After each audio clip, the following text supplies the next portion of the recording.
Assalamualaikum warahmatullahi wabarakatuh. Halo teman-teman, saya Siti Nurwafik Amalia Saidah, mahasiswi dari Universitas Mayasari Bakti, Fakultas Vokasi, Prodi Akuntansi Lembaga Keuangan Syariah. Di sini saya akan mempresentasikan matematika keuangan tentang sukuk negara retail. Are you ready, kids? Aye, aye, Captain! I can't hear you! Aye, aye, Captain!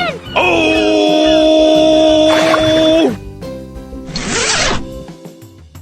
Instrumen investasi berbasis pendapatan tetap yang dikeluarkan oleh pemerintah saat ini terdiri dari obligasi retail Indonesia ORI dan sukuk retail Indonesia SUKRI.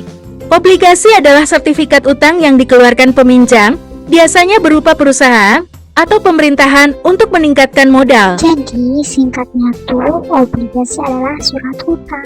Misalnya nih, pemerintah tuh menawarkan obligasi. Nah, itu artinya pemerintah tuh mau mengutang gitu ke masyarakat. Hah? Loh, kok pemerintah ngutang? Karena ada kalanya nih, pendapatan negara dari pajak, pajak, ataupun hibah tuh gak cukup gitu buat membiayai belanja negara. Jadi, urusannya tuh gini, pemberi pinjaman memberikan uang, kemudian si pemberi itu menerima bunga tetap, atau disebut juga sebagai kupon pada setiap periode tertentu, yaitu setiap bulan atau pada setiap tahunnya. Lalu, uang yang dipinjamkan akan dikembalikan pada akhir periode obligasi. Nah, tadi itu kan udah dijelasin tuh pengertian obligasi itu apa. Lalu, sekarang apa sih pengertian sukuk retail? Berbeda dengan obligasi, sukuk negara retail adalah surat berharga yang diterbitkan berdasarkan prinsip syariah yang dijual kepada individu atau perseorangan warga negara Indonesia melalui agen penjualan di pasar perdana. Keuntungan dari ORI berbasiskan bunga berupa kupon yang diberikan di setiap periode tertentu, sedangkan keuntungan SUKRI didapatkan dari penggunaan skema transaksi ijarah sewa menyewa, yakni investor mendapatkan pembayaran sewa ujrah.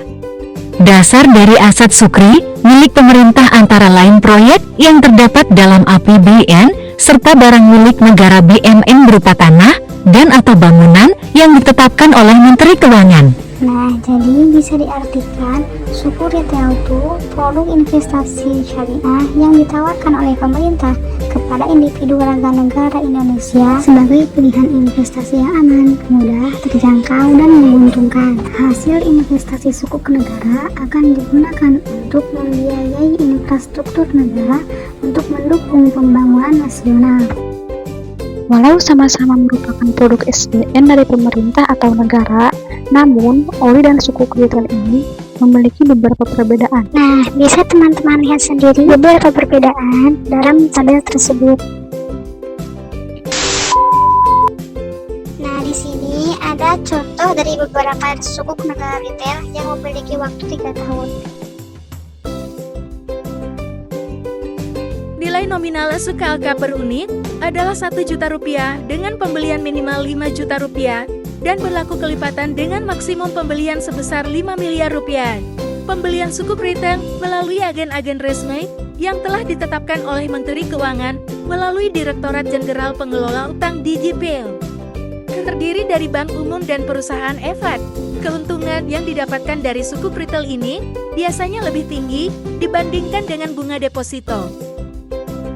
Beberapa contoh berikut mengenai kepemilikan SE dan hasil yang diperoleh berdasarkan berapa lama pemilik mempertahankan SR sebelum jatuh tempo atau dijual di pasar sekunder. Contoh 1, harga par atau harga normal. Investor X membeli sukuk retail SR di pasar perdana pada tanggal 4 Maret tahun 2013 sebesar Rp10 juta dengan imbalan 9,00% per tahun dan tidak dijual sampai dengan jatuh tempo pada 4 Maret tahun 2016, 3 tahun 36 bulan. Berapa hasil yang diperoleh investor X? Maka hasil yang diperoleh adalah imbalan per bulan sebelum PPh 15%, 9,00% dikali Rp10 juta kali 1/12 sama dengan Rp75.000. Imbalan per bulan setelah PPh 15%, Rp75.000 dikurangi Rp75.000 dikali 15% sama dengan Rp63.750. Pendapatan imbalan yang diperoleh investor N sampai dengan jatuh tempo 3 tahun ke Rp63.750 dikali 36 sama dengan Rp2.295.000. Prinsipal yang diterima oleh investor N pada saat jatuh tempo, Rp10 juta kali 100% sama dengan Rp10 juta. Total pendapatan yang diterima oleh investor N selama memegang SR, Rp2.295.000 tambah Rp10 juta sama dengan Rp12.295.000. Nah, ini tabel hasil yang diperoleh investor X. Contoh 2 harga premium. Investor Y membeli SR di pasar perdana pada 4 Maret tahun 2013 sebesar Rp10 juta dengan imbalan 9,00% per tahun dan menjualnya pada 7 Maret tahun 2014 atau setelah menyimpan SR tersebut selama 1 tahun 3 hari. Harga penjualan SR di pasar sekunder adalah 102%. Imbalan periode berjalan selama 3 hari, 4 sampai dengan 7 Maret tahun 2014 sebelum PPh 15%. 3/31 kali 9% kali Rp10 juta kali 1/12 sama dengan Rp7.258,6. Imbalan periode berjalan 3 hari, 4 sampai dengan 7 Maret tahun 2014 setelah PPh 15%, Rp7.258,6 dikurangi Rp7.258,6 kali 15% sama dengan Rp6.169,35. Imbalan per bulan sebelum PPh 15%, 9,00% kali Rp10 juta kali 1/12 sama dengan Rp75.000. Imbalan per bulan setelah PPh 15%, Rp75.000 dikurangi Rp75.000 kali 15% sama dengan Rp63.750. Pendapatan imbalan yang diperoleh investor Y selama 1 tahun 3 hari, Rp6.169,35 tambah Rp63.750 kali 12 sama dengan Rp771.169,35. Prinsipal yang diterima investor Y pada saat menjual di pasar sekunder, 10 juta kali 102% sama dengan Rp10.200.000. Capital gain sebelum PPh 15%, Rp10.200.000 dikurangi Rp10 juta sama dengan Rp200.000. Capital gain setelah PPh 15%, Rp200.000 dikurangi Rp200.000 kali 15% sama dengan Rp170.000. Pendapatan yang diterima oleh investor Y selama memegang SR, Rp771.169,35 tambah Rp170.000 sama dengan Rp941.169,35. Total hasil penjualan pasar sekunder, Rp941.169,35 tambah Rp10 juta sama dengan Rp10.941.169,35. Contoh 3, harga diskon.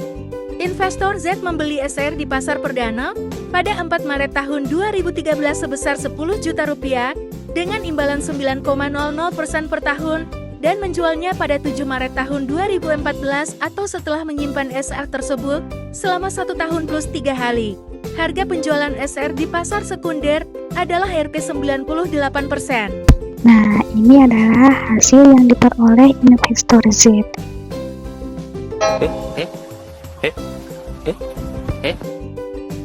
Formulasi imbalan dan pendapatan dari SR. Misalkan, P sama dengan harga di pasar perdana, R sama dengan persentase imbalan per tahun, N sama dengan periode waktu standar sebelum jatuh tempo, yaitu 3 tahun. X sama dengan persentase pajak, maka total pendapatan sesudah pajak dari kepemilikan SR dari awal penerbitan sampai jatuh tempo dapat dinyatakan dengan R sama dengan RPN kali 1 kurangi X tambah P. Jika SR dijual ke pasar sekunder sebelum jatuh tempo, pendapatannya akan berbeda. Misalkan, M sama dengan periode memegang aset dari awal penerbitan sampai dijual di pasar sekunder. N sama dengan tahun, B sama dengan bulan, D sama dengan hari, M sama dengan N tambah B tambah D, dengan B sama dengan 1, 2 sampai 12 bulan, dan D sama dengan 1, 2 sampai tanggal 31.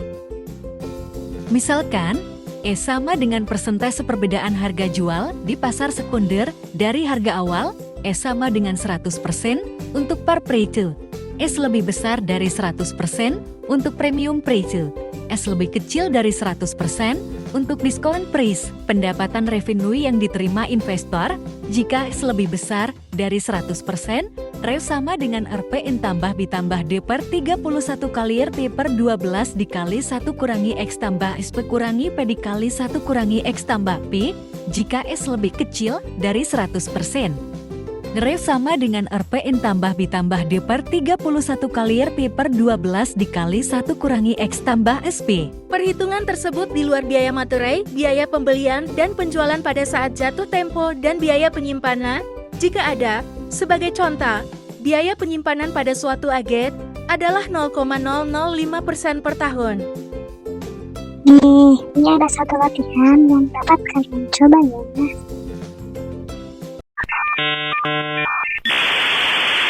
Saya wassalamualaikum bro.